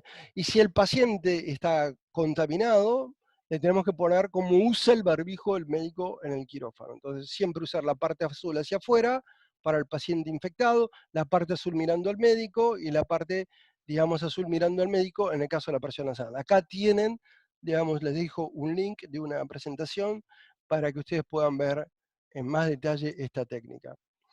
Bueno, con respecto a los N95 tenemos que tener algunos cuidados para no destruirlos. O sea, habitualmente yo veo que muchos colegas, porque bueno, hay escasez de barbijos, entonces lo que hacen es, en todo el mundo, no solo en la Argentina, entonces lo que hacen es tratar de ponerle alcohol, o sea, jabón o agua lavandina, o rociarlo con un rociador de agua lavandina, y lo que hacen con eso es destruir o inutilizar el N95 y eliminar las propiedades que tienen de filtrado de partículas. Entonces es muy importante no utilizar estas cosas para prolongar, en teoría, la vida media del N95. Acá tienen las recomendaciones de los mismos fabricantes de estos barbijos, de cómo deben cuidarlo para prolongar su vida útil. El barbijo N95 se puede esterilizar con autoclave, con calor seco a 70 grados o mayor de 70 grados durante 30 minutos. Otro elemento para esterilizarlo que es bastante efectivo es la luz ultravioleta o el vapor con peróxido de hidrógeno. O sea, esos son los métodos que se utilizan. Es un barbijo muy bueno, pero hay que saberlo usar correctamente y básicamente no hay que destruirlo.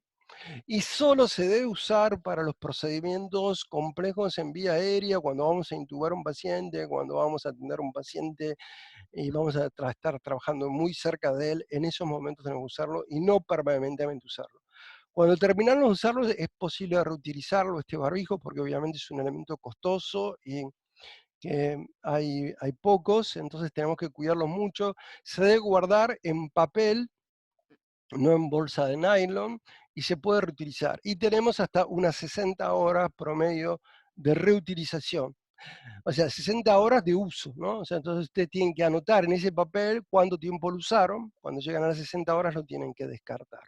Tienen hasta 60 horas de uso este barbijo. Por favor, cierren los micrófonos. Bueno, y acá es cómo debemos ajustarlo, cómo debemos colocarlo y qué cuidados tenemos que tener. Tienen una zona en la parte superior que tiene que ir hacia la nariz, que tiene que ajustar fuerte. El objetivo es que el aire pueda pasar y salir por el barbijo. Si nosotros soplamos y el aire sale o entra por cualquier lado, el barbijo obviamente no nos está protegiendo. Entonces, muy importante ajustarlo correctamente y probar que podemos exhalar y inspirar y que el aire pase a través del filtro del barbijo, que es lo que nos va a proteger de no infectarnos. Si nosotros lo colocamos mal o lo tenemos con la nariz afuera, no sirve absolutamente. Estamos inutilizando un barbijo N95 pensando que nos va a proteger y no nos protege absolutamente para nada. Bueno, estas son también las técnicas que yo les dije. Obviamente la protección facial es importante cuando estamos haciendo procedimientos en la vía aérea. Y acá obviamente la distancia, los barbijos, es importante tener en cuenta además que siempre tenemos que mantener la distancia de 1,5 metros, si bien este virus es un virus de contacto, está un tiempo también en la aerosificación que se produce del virus, con lo cual conviene mantener la distancia, incluso a pesar del uso de los barbijos.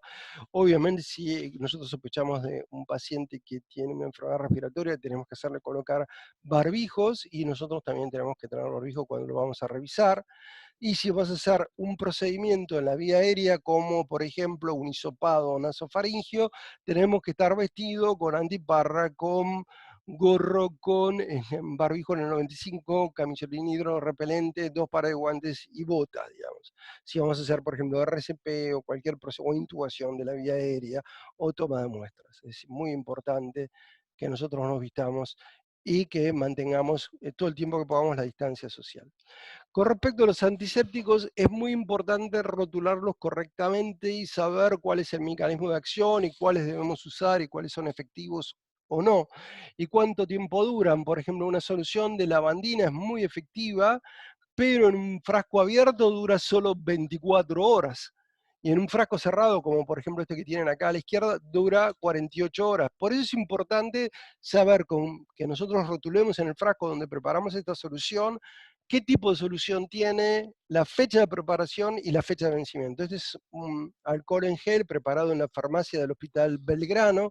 Si ustedes ven, tiene la fecha de preparación y la fecha de vencimiento. O sea, son dos temas que siempre tenemos que ver para saber si ese desinfectante es efectivo, nos está protegiendo y demás, y qué tipo de soluciones es. Por ejemplo, acá dice, bueno, alcohol al 70%, acá está definido 70%, y de acuerdo a las recomendaciones de la Organización Mundial de la Salud. Este se prepara, digamos, en la farmacia del hospital.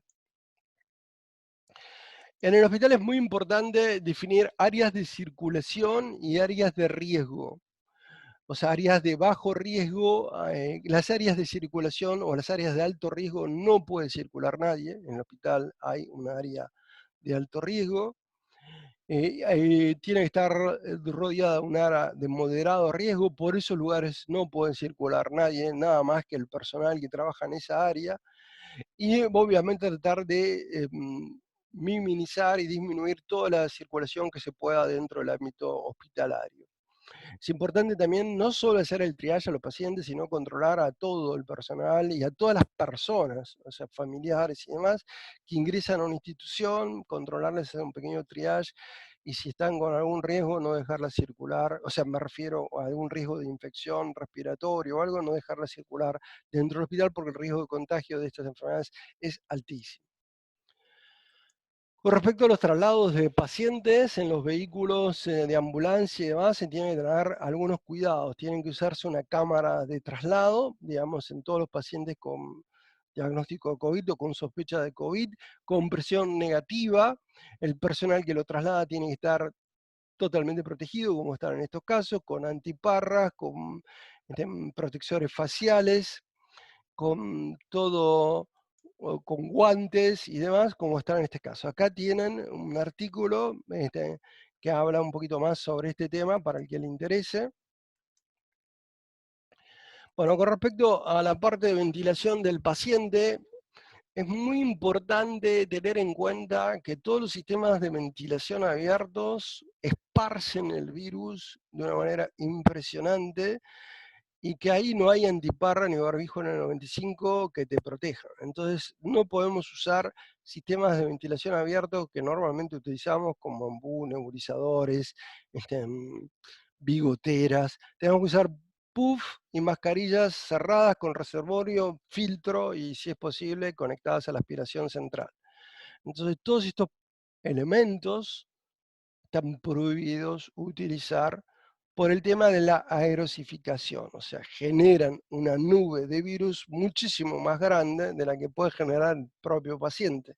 Entonces, si estamos usando en una institución de salud estos elementos, estamos contaminando a todos los que estamos en ese lugar. O sea, por ejemplo, llevar un paciente bolseando de la guardia de terapia intensiva, cosa que hemos hecho todos, me incluyo, alguna vez, Hoy es peligrosísimo, contaminamos medio hospital, entonces eso no se puede hacer, hay que buscar, usar otros elementos o adaptar estos elementos y cerrarlos. Sí podemos utilizar máscaras cerradas con reservorio, filtro y si es posible conectadas a una aspiración. Este tipo de máscaras, a veces los pacientes no las toleran mucho, pero no se puede usar otra cosa, es muy peligroso.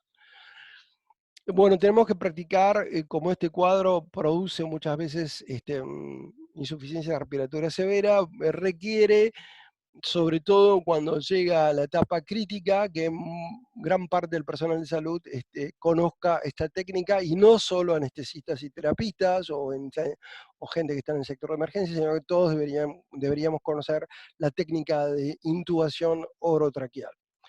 Requiere también, bueno, para el tema de la dosificación, obviamente es una técnica de alto riesgo para el personal que la ejecuta. Acá tienen un artículo que les dejo. Se tiene que usar una máscara, una cámara protectora para dosificación. Hace difícil el procedimiento de intubación dentro de esta cámara. Nosotros en el hospital hemos adaptado algunas incubadoras que estaban en desuso en el área de terapia intensiva y para la guardia para este procedimiento. El médico tiene que usar dobles guantes, camisolín hidrorrepelente, barbijo, en este caso el doctor lo tiene puesto mal, debería tenerlo puesto al revés, porque es un barbijo quirúrgico, de acuerdo a lo que les mostré en la diapositiva anterior, protección facial, gorro, así es como tienen que estar vestidos para este procedimiento. En la técnica de intubación se utiliza el laringoscopio, que tiene distintas ramas. Tenemos que entrar con el laringoscopio en la boca, ponerlo en el surco glosoepigótico y poder ver las cuerdas vocales y la glotis para poder introducir el tubo endotraqueal en ese sector. El tubo endotraqueal es un tubo que tiene un manguito que se debe inflar, debemos probar que ese manguito esté correcto, esto se insufla con una jeringa con aire y ver que no esté pinchado ni nada antes de colocarlo. La posición para hacer la intubación orotraqueal es muy importante porque normalmente, por ejemplo, con el paciente acostado, primero que la lengua, si el paciente está inconsciente, tiende a ocluir la parte inferior de la tráquea, perdón, de la faringe. Entonces nosotros tenemos que tener sobre la parte posterior de la cabeza una pequeña almohadilla y hacerle una dorsiflexión para alinear la boca y la faringe con la tráquea y permitir un acceso mejor a la vía respiratoria. Y era una maniobra que es la maniobra, digamos, presionando sobre el cartílago cricoide para todavía alinear más y permitir fácil la intubación. Hay intubaciones de distintos grados de complejidad, permite, digamos, utilizarse, por ejemplo, con los dedos, 3 dedos del mentón hacia el cartílago cricoide, nos indica si es menor a 3 dedos, 2 dedos, un dedo, nos indica que va a ser una intubación dificultosa. Y hay una técnica, digamos, para hacer la intubación rápida que tiene 3 pasos. La maniobra esta que les dije para presión cricoidea se llama maniobra de Selig y reduce, digamos, el tiempo o la posibilidad de regurgitación y facilita el tiempo, la colocación del tubo endotraqueal. El proceso de intubación rápida tiene 3 fases, una de inducción o a la parálisis, que se podemos usar propofol, midazolam, ketamina. Después la maniobra de colocación, el tubo en sí, que tienen que tener en cuenta esta maniobra que les dije de Celtic. Y luego cuidado post-intubación, o sea, asegurarnos que el tubo esté correctamente ubicado en la vía aérea, que no se haya ido hacia la tráquea. Y ajustar la sedación y fijar el tubo. Esos son los pasos. Si vamos, ahora vamos a ver ventilación mecánica respiratoria, conceptos básicos de la ventilación invasiva con tubo endotraqueal, la ventilación mecánica controlada a presión positiva. Digamos, hay muchos tipos respiratorios, hay cursos enteros anuales de ventilación mecánica respiratoria. La que vamos a ver es la única que vamos a ver, es la ventilación mecánica controlada a presión positiva, básica para que cualquier personal de salud la sepa ejecutar. En principio, algunos conceptos fisiológicos, nosotros respiramos porque el músculo diafragma genera una presión negativa e ingresa el aire hacia los pulmones. Cuando nosotros usamos presión positiva, se invierte esta fisiología e ingresa el aire a presión. Normalmente está el músculo diafragma, pero hay otros músculos accesorios a la respiración que entran a funcionar, también cuando nosotros entramos en insuficiencia respiratoria, en situaciones normales, por ejemplo, subimos una escalera o hacemos ejercicio físico, entramos en taquipnea, o sea, aumenta la frecuencia respiratoria para mejorar el aporte de oxígeno hacia los tejidos, y empiezan a andar otros músculos, aparte del diafragma, que se llaman músculos respiratorios supresorios, como el esternocleidomastoideo, los músculos intercostales y demás. Es importante entender que estos músculos trabajan con el paciente sentado o a 45 grados y no pueden funcionar correctamente con el paciente acostado. Por eso cuando nosotros estamos tratando cuadros respiratorios es importante poder tener una cama en donde podamos inclinar y poner el paciente a 45 grados, porque esa es una técnica que nos va a permitir que el paciente ventile mejor y por ahí evitar colocarlo en respiración mecánica respiratoria. Bueno, 2 o 3 variables que tenemos que tener en cuenta, una es el volumen, otra es la frecuencia respiratoria y otra es la concentración de oxígeno. Son las 3 variables básicas, digamos, para una ventilación mecánica elemental. Y otra, bueno, en la Argentina se llaman respiradores, pero en realidad el correcto nombre es ventiladores, porque la respiración es un proceso mucho más complejo que incluye la ventilación. La ventilación es esta etapa nomás, o sea, el ingreso y la salida del aire, o sea, ese es el proceso. Y la respiración incluye el pasaje de ese aire a través del alveolo, a la sangre, a la célula, el transporte del oxígeno, el ingreso, el ciclo de Krebs y la salida. La respiración es todo el proceso completo. Estos aparatos de ventilación mecánica solo trabajan en esta parte, por eso es importante. E incluso se habla de que esta enfermedad, hay varias teorías que influyen sobre la respiración, pero a nivel de la fijación del oxígeno en el grupo hemo, como esa es una teoría que está tomando bastante fuerza últimamente, que lo ven esta enfermedad como más una enfermedad de tipo circulatorio y de tipo hematológico que de tipo pulmonar, y que el pulmón en realidad sufre las consecuencias de este proceso. Obviamente todavía no hay suficiente evidencia clínica para que esta teoría esté totalmente probada, pero hay cada vez más instituciones y universidades importantes que apoyan en ese sentido. Entonces sepan que hay varios tipos de ventilatorios. Nosotros vamos a ver la ventilación controlada, pero está la ventilación asistida y la ventilación espontánea con asistencia del respirador. Pero bueno, esos son tipos respiratorios complejos que manejan los médicos terapistas, pero no, la idea es que no entremos en esos puntos, así que nosotros vamos a ver la ventilación controlada, básicamente controlada por volumen, en donde nosotros tenemos como variable a controlar el volumen que le vamos a poner, que para una persona de 70 kilos son más o menos 800 centímetros cúbicos, y la frecuencia. Así que cuando nosotros identificamos el aparato, tenemos que identificar esas dos perillas, el flujo y las otras variables, las regula el aparato. Sepan ustedes que hay dos tipos de ventilación controladas, a volumen y por presión. Hoy la mayoría de los respiradores funcionan por volumen. En una época había más por presión que por volumen, pero hoy la mayoría son para ventilación controlada que funcionan por... Estos son un esquema de distintos tipos ventilatorios. Y acá es algo importante, los circuitos de asistencia mecánica respiratoria tienen que ser cerrados para evitar que el respirador contamine toda la terapia intensiva o todo el shock room y demás. Es importante que a la salida de gases del respirador o a la salida de los gases del paciente o de las tubuladoras estén equipadas con filtros, con reservorio y conectadas, si es posible, a la aspiración central.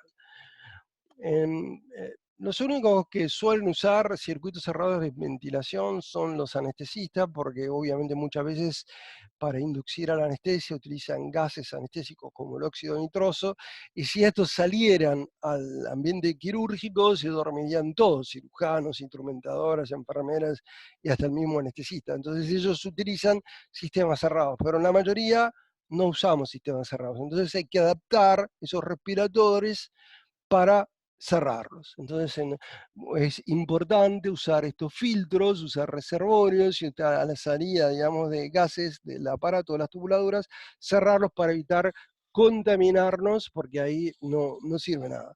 Entonces es importante usar las aerocámaras, tubuladuras selladas y demás, y cerciorarnos que ese aparato funcione así. Si no, no usarlo porque el riesgo de que nos infectemos todos es muy alto. Bueno, ahora vamos a ver el tema del triage. Este triage se llama triage de STAR, es para situaciones de catástrofe, se llama triage, simple triage and rapid treatment, es el método STAR, es el que utiliza la Organización Mundial de la Salud y la mayoría de los países para determinar y categorizar pacientes en situaciones de catástrofe o en situaciones en donde el sistema de salud se ve desbordado, en donde nosotros tenemos que definir qué paciente vamos a tener o no. No es el triage que hoy hace la guardia, sino es el triage que se tiene que hacer en situaciones de catástrofe. ¿Y esto cómo funciona? Funciona de la siguiente manera. Nosotros clasificamos a los pacientes en 4 categorías: verde, rojo, negro y amarillo. Los verdes son pacientes sobre los cuales no vamos a tomar ninguna acción médica, nada más que controlarlos cada 30 minutos, y los dividimos fácilmente. O sea, acá en el algoritmo que tenemos acá a la izquierda, decimos todos aquellos que caminan se ubican en un determinado lugar. Cada tanto se hace una reevaluación y nada más, no hacemos ninguna otra acción médica. Luego seguimos con este diagrama de flujo hacia abajo, vemos si respira el paciente o no respira. Puede pasar que el paciente no respira. Si no respira, lo ponemos en posición, le hacemos una pequeña dorsiflexión del cuello en el paciente en el piso, y eso lo que hace es libera la vía respiratoria, porque normalmente cuando el paciente está inconsciente, la lengua obstruye la vía aérea. Entonces, eso hace que el paciente se desobstruya la vía aérea. Si el paciente comienza a respirar, es un paciente rojo y lo tenemos que llevar al shock room para atención inmediata. Si no respira, aunque esté vivo, se lo considera negro y se pone en un área para vigilar. Esta técnica cambia la ética médica. La ética médica no, para este triage apunta a salvar a la mayor cantidad de personas y no una persona en particular. Normalmente nosotros determinamos cuál es la persona más grave en el triage, por ejemplo, en situaciones no de catástrofe, y a ese es el que le damos prioridad. Pero acá le damos prioridad al que tiene más chance de sobrevivir. O sea, entonces el paciente, si no respira o continúa en esnea a pesar de esta maniobra, vamos a darle al rojo, que va a estar grave, pero si no lo tenemos se va a morir. Y este posiblemente se muera también. Entonces por eso cambia un poco la ética médica, ¿no? Si el paciente respira, seguimos para abajo y vemos la frecuencia respiratoria. Si la frecuencia respiratoria es mayor de 30, es un rojo y va al shock room. Si es menor de 30, continuamos y vemos la perfusión. La perfusión se ve a través de cómo, por ejemplo, se llena la uña. Si la uña se llena y tarda el tiempo de llenado de la uña cuando hacemos presión sobre la uña y la descomprimimos, vemos que cómo perfunde y cómo es el llenado unguial y capilar. Si ese llenado tarda más de 2 segundos, es un rojo y va inmediatamente al shock room. Si ese llenado es rápido, menor de 2 segundos, pasamos a otra evaluación que es la de salud, la del estado mental. Si el paciente obedece órdenes, es un paciente amarillo y ese paciente va a atenderse después que terminemos de atender de todos los rojos. O sea, tiene una segunda prioridad, es un paciente que es urgente, sí lo vamos a atender, pero después que y si ese no responde a orden, pasa a estado rojo. Entonces, los que están en rojo son los que tienen primera prioridad, los amarillos segunda prioridad. Y tanto los verdes como los negros son pacientes que vamos a controlar cada tanto. Este es el esquema. El otro, y por el final, vamos a ver cómo hacemos el manejo de cadáveres. El manejo de cadáveres, en el caso de pandemias por coronavirus, se divide en 3 tipos. Los que no tienen sospecha de coronavirus, por ejemplo, un infarto, un politraumatizado y demás. El caso sospechoso, pero que todavía la serología o la PCR no pidieron confirmar, no pudieron confirmar, pero si sospecha que tienen coronavirus, se los considera amarillos. Y aquellos confirmados, aquellos que tienen la PCR positiva, que tienen la serología positiva, pero todavía y fallece. Todo paciente fallecido entonces se debe etiquetar, digamos, en el contexto de una pandemia. Los verdes se tratan los cadáveres tal cual como se tratan ahora, y los anteriores y los otros se deben identificar, porque es muy importante cómo vamos a tratar el cuerpo y cómo vamos a traer eh, el traslado de ese cuerpo a la morgue y a otros sectores del hospital para no contaminar. Entonces, ya les dije, los que son etiqueta verde, el tratamiento del cadáver es el habitual, y los que son con etiqueta roja o amarilla, hay que hacer un cuidado especial del cadáver, hay que ocluirle todos los orificios con algodón o gasa con hipoclorito de sodio, rociar el cadáver y meterlo en una bolsa plástica, este, sellada, y se identifica la bolsa con un cartel. Todo este procedimiento tiene que usar el personal que intervenga en este proceso, equipos de protección personal grado 3, o sea, camisolín hidrorrepelente, doble par de guantes, protección facial, antiparras, barbijo N95, máxima protección para todo el proceso porque es altamente contaminante, y preparan el cadáver para el traslado. El cierre de la bolsa, una vez que se cierra la bolsa, se debe desinfectar todo el área, se debe, digamos, rociar también la parte exterior de la bolsa y se debe identificar para que el personal de, digamos, de la funeraria o de la cochería o que va a trasladar el cuerpo a la morgue, también tiene que proceder con los mismos elementos de protección y cuidado para evitar, digamos, los riesgos. Por eso se identifica con colores. Bueno, la identificación, digamos, es importante. Bueno, algunos protocolos dicen usar 2 bolsas. En este momento el Ministerio de Salud dice que con una es suficiente y lo importante es que se debe rociar todo, fluidos, sábanas, todo lo que se haya estado en contacto con ese paciente fallecido para evitar la contaminación y desinfectar todo el área, ¿no? Bueno, esta es toda la presentación. La presentación se estiró mucho. Inicialmente era de 40 minutos, ahora es más de 2 horas. Así que bueno, me han hecho la recomendación de dividirla en varias presentaciones. Posiblemente eso hagamos para futuro. Esto lo que quiero decir es que va cambiando semana a semana que voy dando esta charla. Nosotros ya hace un mes que estamos dando estas charlas, prácticamente cambia de semana a semana. Yo tengo el email de todos ustedes, los que se escribieron, les voy a mandar esta presentación. Cualquier duda o sugerencia, como son en este momento más de 50 o 60 que están conectados, no puedo evacuarlas acá, pero en un foro que están todos ustedes anotados de Google, pueden preguntar cualquier duda que tengan. Obviamente, si yo puedo, se las contesto, si no, busco quién se las puede contestar. Bueno, bueno, ahí veo un montonazo de gente conectada. Em, bueno, les agradezco a todos, espero que les haya sido de utilidad. Sé que se hizo demasiado larga la presentación, hay muchas cosas que no pude mostrar porque internet me estaba andando un poco lento, pero bueno, seguimos en contacto por mail. Y bueno, cuídense muchísimo. Acá es muy importante que el personal de salud se cuide mucho, porque si nosotros nos enfermamos no va a haber quien atienda a la población. No hagamos imprudencias, hay cosas que normalmente hacemos, yo me incluyo, ojo, yo iba vestido con el ambo desde mi casa, volví al hospital con ambo, esas cosas no se pueden hacer más. No podemos tomar más mate en el hospital, nos tenemos que cuidar mucho, es una enfermedad extremadamente contagiosa, por más que no sea tan mortal, pero bueno, si nos contagiamos y quedamos inutilizados para atender y no va a haber quien atienda a la gente. Bueno, esta charla queda grabada, se las voy a hacer llegar, cualquier duda estoy a sus órdenes. Como ya les digo, es un tema extremadamente complejo que va variando y actualizándose en forma muy seguida. Así que posiblemente muchas cosas, gracias Vanessa, muchas cosas que hoy les dije por ahí dentro de una semana no son así. Y hay muchas cosas que por ahí uno no sabe. Así que bueno, les dejo la presentación y gracias a todos por escucharme.